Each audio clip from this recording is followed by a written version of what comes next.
नमस्कार दोस्तों, मैं साहब सिंह स्वागत करता हूं आप लोगों का। दोस्तों हम लोग इंजीनियरिंग मैथमेटिक्स में सॉल्यूशंस ऑफ डिफरेंशियल इक्वेशन पढ़ रहे थे और सॉल्यूशन ऑफ डिफरेंशियल इक्वेशन में हमने लिबनिट्ज थ्योरम पढ़ ली थी। लिबनिट्ज इक्वेशन का जो सॉल्यूशन होता था वो y into integrating factor is equal to q into integrating factor का इंटीग्रेशन प्लस c, जहां पे हमने बताया था कि जो if था वो if था e to the power integration of p dx और p और q जो थे वो x के फंक्शन थे।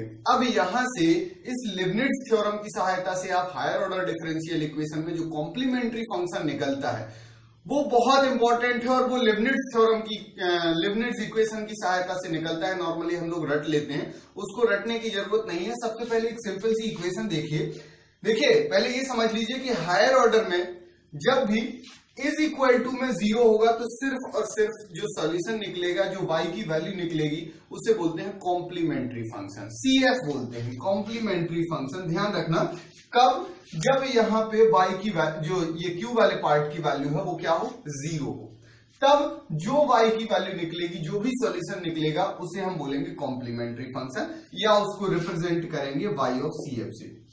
लेकिन जब यहां पे कोई वैल्यू लिखी हो, कोई फंक्शन लिखा हो, x का कोई फंक्शन लिखा हो, तो वहां पे दो वैल्यूज निकलेंगी। एक बार हमें इस फंक्शन को 0 करके वैल्यू निकालना पड़ेगा जिसे बोलेंगे कॉम्प्लीमेंट्री फंक्शन CF, और एक बार जो भी यहां वैल्यू लिखी है q की, जो भी वैल्यू x का फंक्शन होगा उसको लेके सॉल्व करेंगे, वो निकलेगा PI, पर्टिकुलर इंटीग्रल।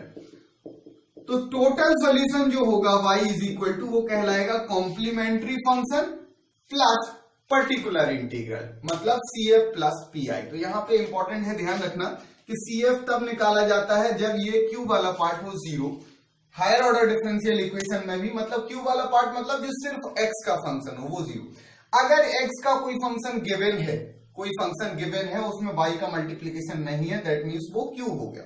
अगर वो गिवन है, आपको 0 नहीं है, नॉन 0 है, इन दैट केस आपको एक बार 0 मान के CF निकालना पड़ेगा, एक बार वो जो भी Q की वैल्यू है वो रख के आपको PI निकालना पड़ेगा। टोटल सॉल्यूशन जो होगा वो क्या कहलाएगा, CF plus PI, complementary function plus particular integral. तो अभी हम कॉम्प्लीमेंट्री फंक्शन की बात करते हैं कि बेस कहां से इसका निकलेगा, हम एक्चुअली सॉल्व कैसे करेंगे इस टाइप की क्वेश्चन। तो अभी हायर ऑर्डर डिफरेंशियल इक्वेशन में जाने से अच्छा है कि पहले एक छोटा सा क्वेश्चन देखिए कि ये एक क्वेश्चन है और इसमें अगर हमें सॉल्यूशन निकालना हो तो यूजिंग लिबनिट्ज थ्योरम हम देखेंगे कि सबसे पहले तो हमें इंटीग्रेटिंग फैक्टर निकालना पड़ेगा, जिसके लिए हम बोलेंगे कि p की जो वैल्यू है हमारी वो कितनी है, -k है। देखिए कंपेयर कीजिए इस इक्वेशन से, तो हम बोल सकते हैं यहाँ पे कि इंटीग्रेटिंग फैक्टर जो आएगा वो आएगा e to the power integration of, तो ये हो जाएगा -k dx, that will be equal to e to the power -kx। ये हमारे पास आ चुका है इंटीग्रेटिंग फैक्टर। अब जब इंटीग्रेटिंग फैक्टर आ चुका है तो हम सीधा सॉल्यूशन लिख सकते हैं। सॉल्यूशन इज इक्वल टू होगा y इंटू इंटीग्रेटिंग फैक्टर की वैल्यू है -kx, that will be equal to integration of q की वैल्यू है 0 into integrating factor dx plus c। यहां से देखिए ये वाला पार्ट 0 हो जाएगा तो y इज इक्वल टू आ जाएगा c इंटू ये उधर की तरफ जाएगा तो क्या हो जाएगा e to the power kx। ये जो y की वैल्यू निकली है ये कब निकली है, जब q की वैल्यू क्या थी, 0 थी। दैट मींस ये जो सॉल्यूशन होगा इसी सॉल्यूशन को बोलेंगे complementary function CF। Complementary function हमें निकाल लिया हमने।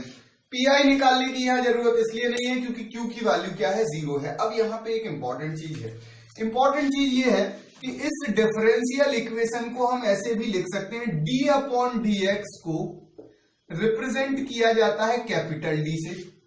तो जब d अपॉन dx की जगह हम कैपिटल D लिखेंगे तो इस इक्वेशन को लिख सकते हैं dy minus ky is equal to 0। That means यहां से लिख सकते हैं d minus ky is equal to 0। तो यहां से हम बोलेंगे अगर d की जगह हम एक वेरिएबल m ले लें, m माइनस k, और ये भी 0 कहलाएगा, ये भी 0 कहलाएगा, इन दैट केस अगर हम m minus k is equal to 0 लिखें तो m ये कहलाती है ऑक्सिलरी इक्वेशन। ऑक्सिलरी इक्वेशन का मतलब है कि जो डिफरेंशियल ऑपरेटर है उस ऑपरेटर की जगह आप m पुट कर दीजिए। जरूरी नहीं है m, आप कोई भी एक वेरिएबल अपने हिसाब से एज्यूम कर लीजिए। उस m की जो वैल्यू आएगी, m की वैल्यू देखिए क्या आई है, k आई है। तो अब आपको इतनी मेहनत ना करके सीधा सीधा याद रखना है कि कॉम्प्लीमेंट्री फंक्शन अगर निकालना है और उस इक्वेशन का, किसका, ऑक्सिलरी इक्वेशन का रूट निकला हो k, तो complementary function is equal to होता है c यानी कि कांस्टेंट और e to the power kx। जहां पे k क्या है, इस इक्वेशन का रूट। इक्वेशन का रूट मींस ऑक्सिलरी इक्वेशन में जो इस वेरिएबल की वैल्यू आ रही है। अब यहाँ पे देखिए अगर इस टाइप का कोई भी क्वेश्चन आए तो कितनी आसानी से सॉल्व होगा। अब इतनी मेहनत नहीं करना पड़ेगा। एक हम एग्जांपल लेके देखते हैं, दूसरा टाइप का क्वेश्चन, उसको डायरेक्ट सॉल्व करके बताते हैं। लेकिन उससे पहले एक और चीज समझ लीजिए, यहाँ तो सिंगल रूट आया हमारा। अगर मल्टीपल रूट होंगे, एक से ज्यादा रूट आया, एक से ज्यादा रूट आया, अगर मान लीजिए दो रूट आ गया, एक आया k1 और एक k2, उस केस में कॉम्प्लीमेंट्री फंक्शन हमारा क्या हो जाएगा, एक हो जाएगा c1 e to the power k1x, एक हो जाएगा c2 e to the power k2x, दोनों का summation c1 e to the power k1x plus c2 e to the power k2x। जैसे सुपरपोजिशन थ्योरम में हम करते हैं, एक के कारण सोल्यूशन, दोनों के कारण सोल्यूशन, ओवरऑल सोल्यूशन हो जाएगा दोनों का समेशन। तो अगर मल्टीपल रूट आपके आते हैं इस ऑक्सिलरी इक्वेशन के, तो आपको कुछ नहीं करना है, बस ये फॉर्मेट याद रखिए, c e to the power kx, जहां पे k क्या है, इस ऑक्सिलरी इक्वेशन का एक सिंगल रूट। अगर बहुत सारे रूट आते हैं, डिफरेंट रूट की बात कर रहे हैं, तो c1 e to the power k1x plus c2 e to the power k2x plus and so on. तो इस तरीके से जब आप करोगे तो ये सारी मेथड हमें यूज नहीं करना पड़ेगा, डायरेक्ट सॉल्यूशन निकलेगा। एक एग्जांपल देखिए, मान लीजिए आपके पास ये डिफरेंशियल इक्वेशन आ गई और आपसे बोला जाए कि इसका कॉम्प्लीमेंट्री फंक्शन या सिर्फ सॉल्यूशन निकाल के बताइए। सॉल्यूशन भी बोलेंगे तब भी सिर्फ आपको CF निकालना है, क्योंकि ये जो x का फंक्शन है उसकी वैल्यू 0 है। तो उस केस में आपको क्या करना है, dy dx की जगह कैपिटल D पुट करना है। तो ये क्या हो जाएगा, d स्क्वायर y प्लस ये हमारे पास क्या हो जाएगा 3dy और प्लस ये हो गया 2y that is equal to 0। dy dx की d अपॉन dx की जगह आपको कैपिटल D रखना है, ये ध्यान रखना। यहां से y को कॉमन लेंगे तो d square plus 3d plus 2 into y that is equal to 0। Auxiliary equation अगर हम बनाना चाहें तो ऑक्सिलरी इक्वेशन में d की जगह m पुट कर दीजिए और y वाला पार्ट हटा दीजिए, तो ये इक्वल टू 0। ये हो गई ऑक्सिलरी इक्वेशन। यहां पे हम लिख सकते हैं m square plus 2m plus m plus 2। आप चाहो तो श्रीधराचार्य फॉर्मूला से भी इसके रूट निकाल सकते हो या फिर कैलकुलेटर से भी डायरेक्ट रूट निकाल सकते हो। m कॉमन लिया तो m प्लस 2 प्लस 1 कॉमन लिया तो m plus 2 that is equal to 0। यहां से आ जाएगा m plus 2 m plus 1 is equal to 0। तो m is equal to -2, m is equal to -1। देखिए ये हो गया k1 और एक हो गया k2। दैट मीन्स इस इक्वेशन का अगर आपसे बोला जाए सॉल्यूशन यानी कि कॉम्प्लीमेंट्री फंक्शन निकालिए, तो आप क्या बोलोगे, c1 e to the power k1x plus c2 e to the power k2x that will be equal to c1 e to the power -2x plus c2 e to the power -1x। इतना आसान होता है complementary function किसी भी equation का निकालना। एक और क्वेश्चन ले लेते हैं यहीं पे।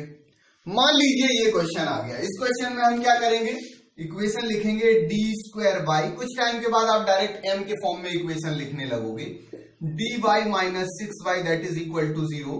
दैट मीन m इस यहां से d कॉमन ले लीजिएगा तो आपके पास इक्वेशन आ जाएगी d square plus d minus 6y is equal to 0। Auxiliary equation आ जाएगी m square plus m minus 6 is equal to 0।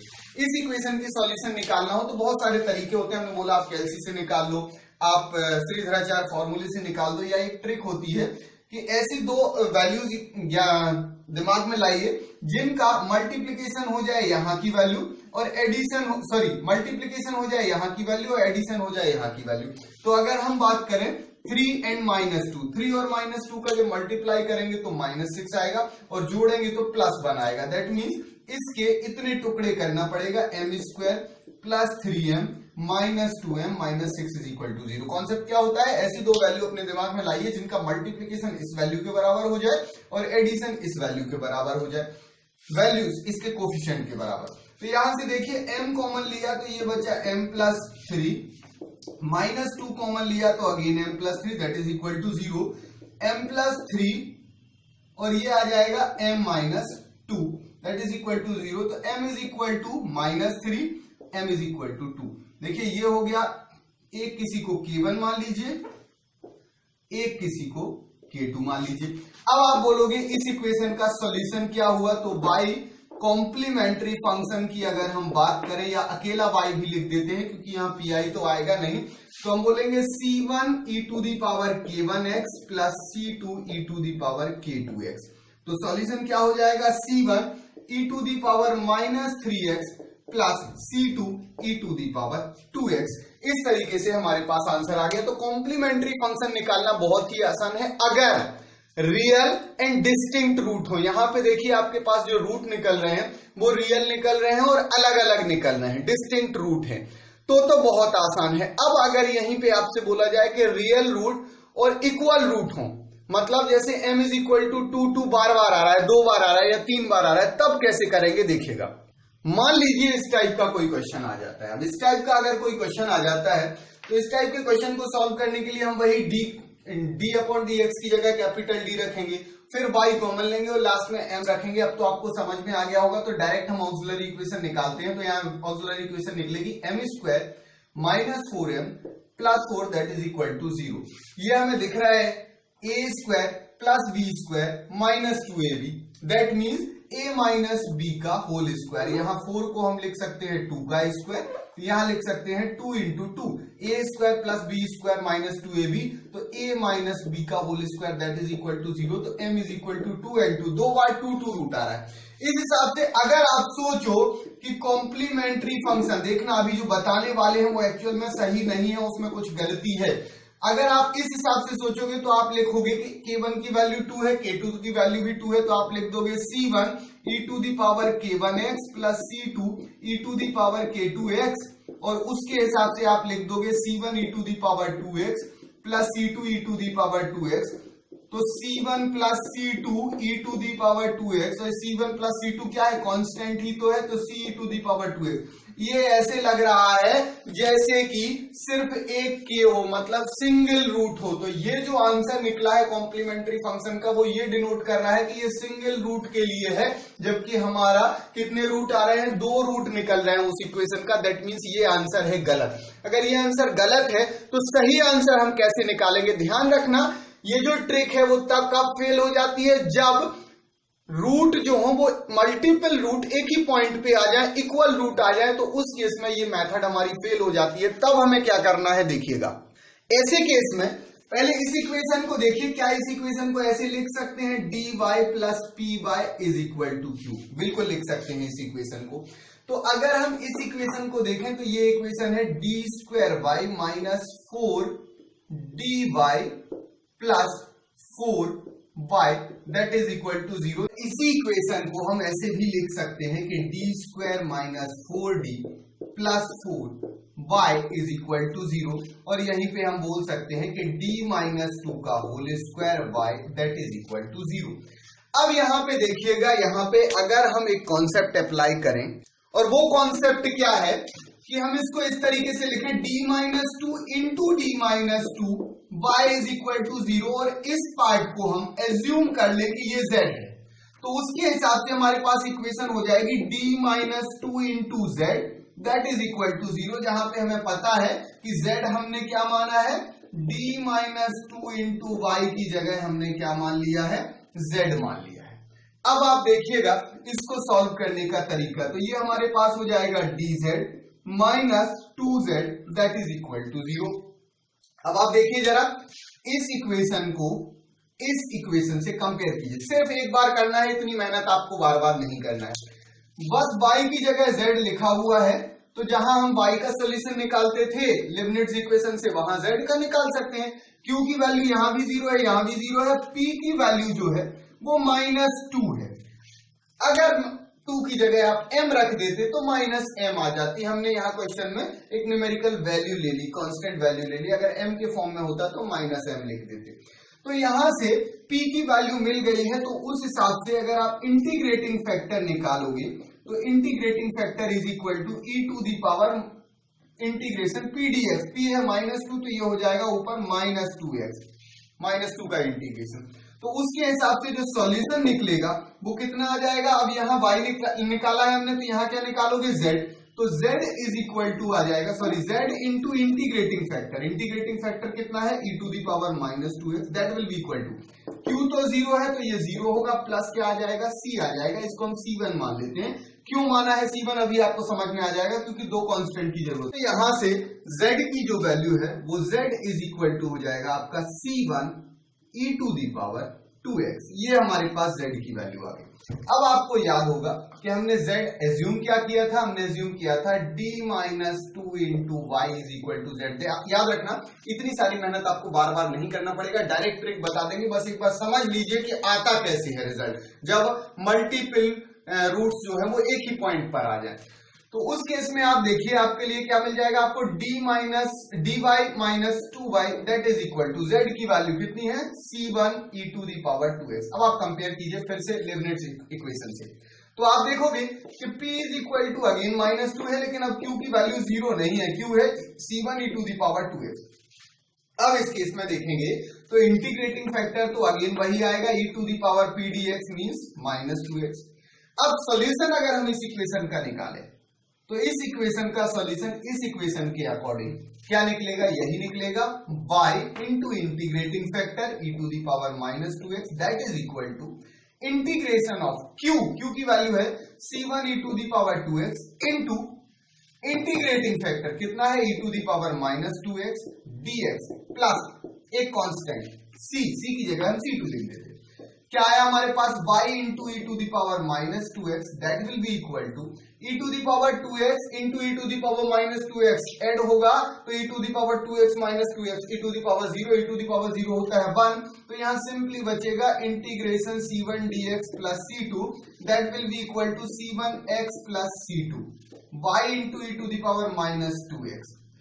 तो y इज इक्वल टू यहां से देखिए कितना आ जाएगा हमारा c1 x into e to the power 2x plus c2 into e to the power 2x। देखिए डायरेक्ट जब हमने निकाला था कि दो रूट आ रहे थे, एक प्लस 2 आ रहा था दूसरा भी प्लस 2 आ रहा था, तो उसके हिसाब से हमने लॉजिक लगाया था c1 e to the power k1x plus c2 e to the power k2x। तो हमारा क्या हो रहा था c1 e to the power 2x plus c2 e to the power 2x, e to the power 2x common हो रहा था तो c1 प्लस c2 खुद में एक कांस्टेंट है तो वो हो रहा था c e to the power 2x, ऐसा लग रहा था जैसे सिंगल पोल हो। यहां पे देखिए आपके पास क्या आ गया c1x plus c2 e to the power 2x। मतलब क्या समझ में आया कि जब मल्टीपल रूट अगर ऑक्सिलरी इक्वेशन के निकले तो जितने रूट हैं आपको बस e टू दी पावर तो 2 जो भी रूट है आपका वो करना ही है e to the power kx, अगर k रूट है तो e to the power kx, लेकिन वो मल्टीपल रूट जितने भी टाइम है वो आपको सिर्फ वो करते जाना है कि एक बार c1x प्लस या आप इसको कांस्टेंट मान लीजिए c2 प्लस c1x, और होता चाहे आप इसे c1 मानो या इसे c2, इससे तो कोई फर्क नहीं पड़ेगा, हमने इसे c2 माना इसको c1 माना, आप चाहो तो इसे c1 मान सकते हो। तो अगर दो पोल है तो c1 प्लस c2x, तीन होते तो c1 plus c2x plus c3 x square, x की पावर बढ़ती जाएगी, चार होते तो x की पावर क्यूब। कोई सोचेगा x स्क्वायर बाई 2 क्यों नहीं, तो x स्क्वायर बाई 2 भी लिखोगे तो 2 भी तो एक कांस्टेंट है, तो वो कांस्टेंट उस c के साथ c ही रहेगा, तो किसी को भी c1 c2 मान सकते हो, इसमें इससे कोई फर्क नहीं पड़ता है। तो अब आपके पास डायरेक्ट ट्रिक जो मिली है वो डायरेक्ट ट्रिक क्या मिली है यहां समझिएगा। अब सीधा हम बताते हैं पॉइंट में लिख के। पहला पॉइंट है कि अगर रूट्स जो हो वो डिस्टिंक्ट हो, रियल हो, डिस्टिंक्ट एंड रियल मतलब m is equal to k1 k2 k3 m1 m2 m3 and so on values हो, उस केस में आपका सीधा जो सॉल्यूशन निकलेगा वो निकलेगा c1 e to the power k1x plus c2 e to the power k2x plus c3 e to the power k3x plus and so on. लेकिन यहीं पे दूसरा पॉइंट हो जाता है कि रूट्स इक्वल हैं एंड रियल हैं, तब क्या करोगे, मतलब m1 is equal to m2 is equal to m3 is equal to dash dash dash क्या है k, हर एक में कांस्टेंट k ही है। तो उस केस में आपको सॉल्यूशन निकालते समय ऐसा नहीं करना है कि k1 k2 k3 की जगह k ही रख दो, तो फिर e टू दी पावर की x कॉमन आ जाएगा, c1 plus c2 plus c3 सबको जोड़ोगे तो एक कांस्टेंट c ही रहेगा, तो ऐसे बिहेव करेगा जैसे सिंगल रूट हो। उस केस में जो सॉल्यूशन निकलता है वो आपका क्या आता है, c1 plus c2x plus c3x square plus c4x power 4 plus and so on, जितने भी रूट होंगे, और e to the power kx। यहां पे अलग अलग रूट हैं, सेम रूट्स इक्वल रूट में सिर्फ k पुट करने पे आपका आंसर सही नहीं आएगा, ये चीज बहुत इंपॉर्टेंट है। तो अब कोई भी इक्वेशन होगी आप बहुत ही आसानी से कॉम्प्लीमेंट्री फंक्शन तो निकाल सकते हो। इसी में थर्ड पॉइंट आता है कि जब रूट्स कॉम्प्लेक्स हो, और आपको पता है किसी भी इक्वेशन के जब कॉम्प्लेक्स रूट्स होते हैं तो वो पेयर में रहते हैं, कॉन्जुगेट पेयर में। कॉन्जुगेट पेयर का मतलब है कि a प्लस माइनस b के फॉर्म में रहेंगे, मतलब k की वैल्यू अगर a plus minus jb, complex conjugate मतलब पॉजिटिव भी इमेजिनरी पार्ट होगा और नेगेटिव भी इमेजिनरी पार्ट होगा, रियल पार्ट दोनों केस में सेम होगा। सिंगल पोल के लिए मतलब दो पेयर ऑफ कॉन्जुगेट पोल मिल गया आपको। उस केस में अगर आपसे सॉल्यूशन निकाला जाए तो आप तो सीधा वही का वही सॉल्यूशन लिखोगे, y इज इक्वल टू आपके लिए तो यहां पे अब कितने पोल मिल गए, एक मिला k1 is equal to a plus J B और दूसरा मिला k2 is equal to a plus a minus J B, मतलब ये m1 है और ये m2 है। ऐसे अगर रूट निकले तब क्या करोगे, अभी एक इक्वेशन भी ले लेंगे। तो उस केस में आप तो वही लिखोगे कि c1 e to the power k1x plus c2 e to the power k2x, लेकिन जब आप वैल्यू रखोगे तो देखोगे c1 e to the power k1 की जगह लिखोगे a plus JB e to the power a plus JB. देखिए जब फाइनली सारी इक्वेशन निकल आएंगी तो ये डायरेक्ट ट्रिक बता देंगे, तो आपको इतनी मेहनत नहीं करना पड़ेगा। Plus c2 e to the power a minus JB x, यहां पे देखिएगा c1 e to the power ax into e to the power JB plus c2 e to the power ax into e to the power minus JB. यहां से देखिए e to the power ax common आ गया, तो हमारे पास क्या बचा, c1 e to the power JB plus c2 e to the power minus जेबी। तो एक फॉर्मेट ये होता है कि जब कॉम्प्लेक्स कॉन्जुगेट रूट हो तो रियल वाला पार्ट बाहर आ जाता है e to the power ax, और c1 एक प्लस इमेजिनरी पार्ट के लिए और एक माइनस इमेजिनरी पार्ट के लिए। यहीं पे अगर रियल पार्ट जीरो हो जाए, मान लीजिए ये जीरो है, सिर्फ प्लस माइनस जे भी है, जब सिर्फ प्लस माइनस जे भी होगा तो e to the power zero ये 1 हो जाएगा, सिर्फ ये रिजल्ट आएगा। यहीं पे अगर b जीरो हो जाए तो b जीरो है तो यहाँ देखिए e to the power zero ये 1 हो जाएगा, e to the power zero ये 1, तो सिर्फ बचेगा e to the power ax c1 plus c2। जब c1 प्लस c2 बचेगा तो वो खुद में एक कांस्टेंट c हो जाएगा, तो सिर्फ e to the power ax। फिर गलती क्या होगी कि रूट तो दो है, k इज इक्वल टू एक बार a और दूसरी बार a, मतलब ये कौन सा कॉन्सेप्ट बन जाएगा जो अभी बताया था, real and equal two equal root. तो उस केस में आप लिखोगे डायरेक्ट जो हमने अभी तरीका बताया था, c1x plus c2 into bracket के बाहर e टू दी पावर जो भी आपका ax होगा वो। अब हम एक दो क्वेश्चन ले लेते हैं जिससे आपको क्लियर हो जाएगा।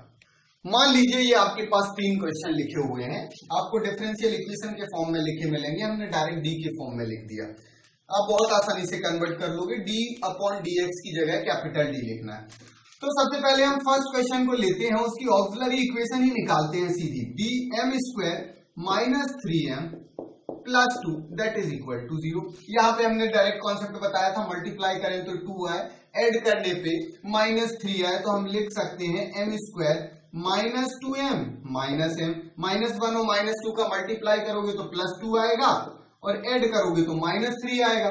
तो यहीं पे अगर हम देखें तो m कॉमन ले लें अगर, तो ये आ जाएगा m माइनस 2 और यहां से 1 माइनस 1 कॉमन ले लें तो आ जाएगा m minus 2 that is equal to 0। m minus 1 m minus 2 that is equal to 0, तो m is equal to 1 and 2, m is equal to 2। दो रूट हमारे पास आ गए हैं, एक हो गया हमारा k1, एक हो गया k2। तो सीधा सीधा पहले क्वेश्चन का आंसर डायरेक्ट हम लिख सकते हैं c1 e to the power k1x, तो k1 की वैल्यू हम डायरेक्ट 1 लिख देते हैं, प्लस C2e⁻k2x, तो ये 2x ये आ चुका है पहले क्वेश्चन का आंसर, बहुत आसानी से, हमें कोई मेहनत करने की जरूरत नहीं, सिर्फ ऑक्सिलरी इक्वेशन। दूसरा क्वेश्चन देखिएगा, सेकंड क्वेश्चन अगर हम देखें तो हमारे पास ऑक्सिलरी इक्वेशन निकलेगी m² plus 6m plus 9 that is equal to 0। यहां पे देखिए इसे हम लिख सकते हैं m² plus 2 into 3 into m plus 3 का square that is equal to 0, a² plus b² plus 2ab। तो यहाँ हम लिख सकते हैं a प्लस b का whole square that is equal to 0। That means m is equal to -3, m is equal to -3। दो root आए हैं आपके पास और दोनों ही k है, k1 k2 लिखने की जरूरत नहीं। तो यहाँ पे आप ऐसे नहीं कर सकते कि c1e⁻k1x प्लस e⁻k2x, क्योंकि दोनों इक्वल हैं, तो e⁻kx बाहर निकल आएगा, c1 प्लस c2 एक ही कांस्टेंट हो जाएंगे। तो ऐसे मल्टीपल केस में हमने बोला था कि y इज इक्वल टू होगा c1 प्लस c2x और e⁻kx, जो भी है आपका -3 है तो -3। जरूरी नहीं कि आप इसी को c1 मानो, आप चाहे इसे c1 मान लो या इसे c1, आप चाहो तो c2 प्लस c1x या c1 प्लस c2x। तो ये आपका सेकंड इक्वेशन का सॉल्यूशन निकल आएगा बहुत ही आसानी से। थर्ड इक्वेशन की अगर हम बात करें तो थर्ड इक्वेशन में हम देखेंगे कि m² plus 2m plus 2 that is equal to 0। इसका सॉल्यूशन अगर हम निकालें श्रीधराचार्य से तो हम बोलेंगे, देखिए श्रीधराचार्य फॉर्मूला होता है ax² plus bx plus c is equal to 0 में x इज इक्वल टू होता है -b plus minus √b² minus 4ac upon 2a। तो यहां से देखिए a की वैल्यू 1 है, b की वैल्यू 2 है, c की वैल्यू भी 2 है। तो यहां से अगर हम देखें x की जगह m है तो -b प्लस माइनस √b², तो 2 का स्क्वायर 4 माइनस 4ac, 4a है 1, c है 2, तो ये 8 आ जाएगा अपॉन 2a, a की वैल्यू 1 है। यहां से देखेंगे -2 प्लस माइनस -4 बचेगा अपॉन 2। यहां से देखिए जब माइनस अंडर के अंदर होता है तो अंडर जब हटता है तो j आ जाता है, √(-1) इज इक्वल टू होता है j। तो एक तो j आएगा और 4 का रूट हो जाएगा 2, that means -2 plus minus 2j upon 2 that is equal to -1 plus minus j। यहाँ पे आप देखिए जो हमने बोला था कि a plus jb plus minus, वहां पे a की वैल्यू है -1 और b की वैल्यू है 1, एक बार +1 हो जाएगा प्लस b और माइनस b हो जाएगा -1। इस केस में जो हमने सॉल्यूशन बताया था वो हमने सॉल्यूशन बताया था e⁻ax c1 e⁻bx plus c2 e⁻−bx, c1 e⁻bx plus c2 j के फॉर्मेट में j bx माइनस e⁻−bx। यहाँ पे इस फॉर्मूले को थोड़ा और एक्सटेंड कर देते हैं, कई बार रिजल्ट इस फॉर्म में नहीं लिखा रहता, वो साइन और कॉस के फॉर्म में लिखते हैं और थोड़ा सा इंप्रूव करते हैं। तो कोई बड़ी बात नहीं है, आपको पता है e⁻j theta is equal to होता है cos theta plus j sine theta, e⁻j theta is equal to होता है cos theta minus j sine theta. देखिए अगर e⁻ के फॉर्म में है तो डायरेक्ट आप यहीं पे वैल्यू रख दीजिए, a की जगह -1 और b की जगह 1 रखना है क्योंकि ऑलरेडी +-1 लेके चल रहे हैं। लेकिन अगर इस फॉर्म में करना है तो देखिए कैसे सॉल्व होगा। अब देखिएगा यहाँ पे आपको क्या करना है, ये जो bx है ये थीटा की जगह है तो आपको लिख देना है y is equal to e⁻ax, ये c1 c2 स्मॉल है तो c1 e⁻j थीटा की जगह cos थीटा यानी कि cos bx plus j sin bx और bracket 1 plus c2 e⁻−j theta, ये थीटा है तो यहां आ जाएगा cos bx minus j sin bx bracket 1। यहां से देखिए e⁻ax cos में यहां c1 है और यहां पे c2 है तो हम लिखेंगे c1 plus c2 into cos bx plus sign में देखिए यहां c1j है, यहां माइनस c2j है तो हम लिख सकते हैं c1 plus c2 into c1 minus c2 into j sine bx, ये हमारे पास आ चुका। इसी को हम लिख सकते हैं e⁻ax। अब आप c1 प्लस c2 को एक अलग कांस्टेंट मान लीजिए, तो हम c1 प्लस c2 को स्मॉल c1 प्लस c2 को एक कैपिटल C1 मान लेते हैं और small c1 minus c2 into जे को एक कैपिटल C2 मान लेते हैं। देखिए कॉम्प्लेक्स नंबर या इमेजिनरी नंबर भी तो कांस्टेंट हो सकता है। 2j is a constant not variable, तो इसको हम एक कांस्टेंट मान लेते हैं। मतलब यहाँ c1 c2 कांस्टेंट हैं, वो इमेजिनरी भी हो सकते हैं, रियल भी हो सकते हैं, कॉम्प्लेक्स भी हो सकते हैं, लेकिन क्या है कांस्टेंट। तो फाइनली हम लिखेंगे c1 cos bx plus c2 sin bx। तो अब आपका माइनस लिखने का भी कोई प्रॉब्लम नहीं है, यहाँ माइनस और प्लस भी याद नहीं रखना है। तो ये चीजें डायरेक्ट निकालते आना चाहिए। आप चाहो तो याद भी रख लो, कभी भूल जाओ तो ये प्रोसेस आपको याद रखना है कैसे निकालते हैं, बहुत आसान है। वही जो पहला वाला हमारा कॉन्सेप्ट है c1 e to the power kx, उसी में वैल्यू आपको पुट कर देना है। एक बार c1 e to the power k1x plus c2 e to the power k2x में k1 की वैल्यू a प्लस jb और k2 की वैल्यू a माइनस jb, तो यहां तक पहुंच जाएंगे हम। तो अब तो डायरेक्ट हम आंसर निकाल सकते हैं कि यहाँ y इज इक्वल टू तीसरी इक्वेशन का जो सॉल्यूशन है a की वैल्यू कितनी है -1, तो e to the power -x। ध्यान रखना a जो है यहाँ a था और a की जगह आया है -1। b में तो प्लस माइनस यहां भी लगा है और यहां भी प्लस माइनस j 1j, तो b की वैल्यू कितनी है 1 है। प्लस और माइनस दोनों इधर भी लगा इधर भी लगा, तो साइन नहीं लेना, b की सिर्फ वैल्यू लेना है। तो ये हो जाएगा आपका c1 cos 1x plus c2 sin 1x। तो यहां से ये आपका कॉम्प्लीमेंट्री फंक्शन यानी कि CF निकल आया है इस थर्ड इक्वेशन का। तो अब आपको समझ में आ गया होगा कि जब भी हमें कोई डिफरेंशियल इक्वेशन गिवन हो और उसका कॉम्प्लीमेंट्री फंक्शन आपको निकालने को बोला जाए, कॉम्प्लीमेंट्री फंक्शन निकालने को बोला जाए, तो आपका फर्स्ट मोटिव सिर्फ ये होना चाहिए कि उसके रूट्स निकाल दो। रूट्स क्या क्या हो सकते हैं?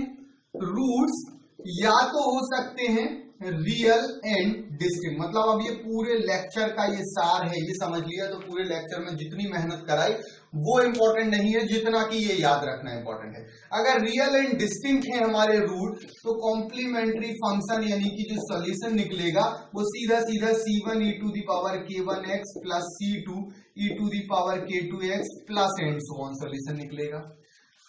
दूसरे केस में अगर रूट्स जो है वो रियल है एंड इक्वल है, उस केस में जो कॉम्प्लीमेंट्री फंक्शन का सॉल्यूशन निकलेगा वो निकलेगा c1 plus c2x plus c3 x square plus and so on, और e to the power kx, क्योंकि इक्वल है तो k1 k2 k3 सब इक्वल होंगे तो k के बराबर। तीसरा जो हो सकता है वो हो सकता है कॉम्प्लेक्स। कॉम्प्लेक्स जो रहते हैं वो हमेशा पेयर में रहते हैं, कॉन्जुगेट पेयर में। उस केस में आपका जो सॉल्यूशन निकलेगा कॉम्प्लीमेंट्री फंक्शन वो क्या होगा e to the power ax, जहां पे रूट क्या होगा a प्लस माइनस j भी होगा। उस केस में e to the power ax c1 cos bx plus c2 sin bx।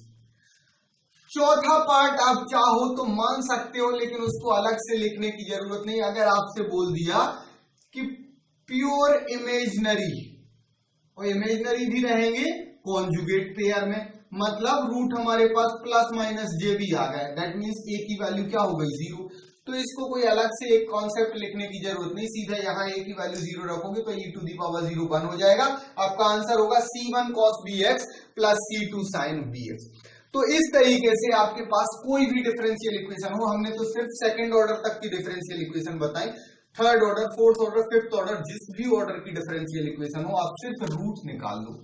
Root सिर्फ तीन ही टाइप के निकलेंगे, या तो रियल और अलग अलग, या फिर रियल और इक्वल, या फिर कॉम्प्लेक्स। अब ऐसा भी हो सकता है कि कुछ रूट रियल निकले डिस्टिंक्ट, और उसी में कुछ रियल एंड इक्वल, और उसी में कुछ रियल कॉम्प्लेक्स निकले, तब क्या करेंगे? तो तीनों का कॉन्सेप्ट अप्लाई कर देना। जैसे मान लीजिए कि आपको एक कोई भी इक्वेशन दी होती और आपने उसके रूट निकाले, और रूट जो निकल रहे हैं वो एक निकल रहा 1, एक 2 निकल रहा, एक 3 और एक और 3 निकल रहा, और एक जो निकल रहा है वो निकल रहा है 2 plus minus 3j, 2 plus minus 3j, और एक और निकल गया 2 प्लस माइनस 3j। अब क्या करोगे?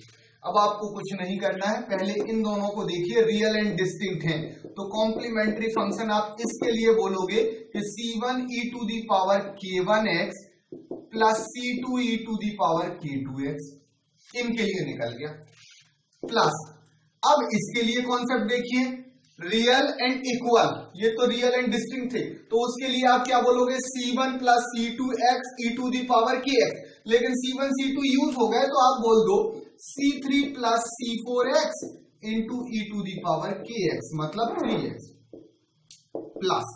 अब यहां पे देखिए, यहां पे प्रॉब्लम क्या आ रही है, कॉम्प्लेक्स है, लेकिन कॉम्प्लेक्स में भी 2 बार आ रहा है।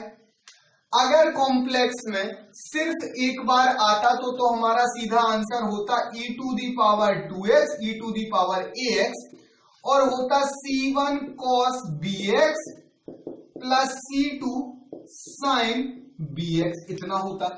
लेकिन यही 2 बार आ रहा है। जब भी 2 बार 3 बार कोई भी पोल आए तो जहां भी C लिखा हो उसकी जगह आपको, अब यहां C1 C2 C तो यूज कर चुके हैं, तो आप लिखोगे क्या, C5 C6। जब भी ऐसा हो कि कोई चीज बार बार आ रही है तो उसको 2 टुकड़ों में करके और एक C1 प्लस C2x कर दो। यहां C5 C6 है तो आप इसकी जगह कर सकते हो, यहां पे कर दो C5 प्लस C6x, यहां पे कर दो C7 प्लस C8x। जब मल्टीपल रूट आए, मल्टीपल ये पूरा का पूरा पार्ट आ गया, तो जहां जहां इसका कांस्टेंट है उसकी जगह 2 कांस्टेंट लेके एक में x। अगर ट्रिपल होते यही तो C5 plus C6x plus C7x square, ऐसे ही यहां पे। तो चूंकि ये पूरा का पूरा मल्टीपल में है इसलिए इस पूरे पार्ट में जो भी कांस्टेंट आ रहा है वहां C की जगह समथिंग C7 प्लस C8x इस टाइप से आपको लिख देना है।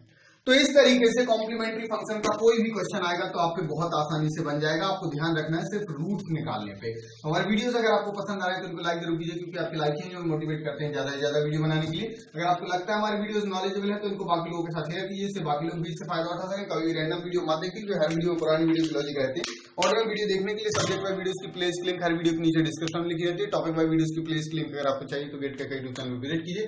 अगर आपने अभी तक हमारे चैनल को सब्सक्राइब नहीं किया है तो चैनल को सब्सक्राइब करके बेल आइकन प्रेस कर लीजिए, इससे आप लोगों तक लेटेस्ट अपने नोटिफिकेशन पहुंचते हैं। Thank you so much.